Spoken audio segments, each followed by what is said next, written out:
जी व्यक्ती प्रवासाची कोणतेही निश्चित नियोजन आणि हेतू ठेवत नाही तीच व्यक्ती उत्तम प्रवासी असू शकते, असे चीनी तत्वज्ञ आणि लेखक लाओ त्सो म्हणत.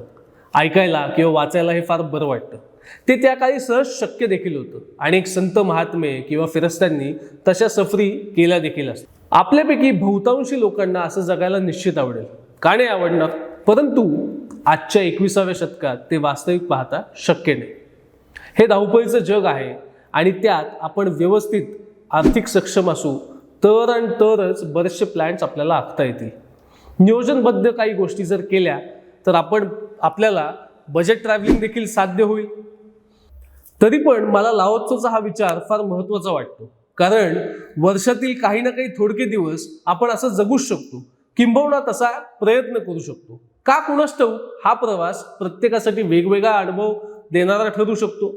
मी असे बरेचसे प्रवास केलेत, पण तुम्ही असे प्रवास केलेत का? आणि केलेच असतील तर या कमेंट बॉक्समध्ये तुमचे अनुभव नक्की शेअर करा. ते इतरांना सुद्धा प्रेरणा देतील. धन्यवाद मित्रांनो.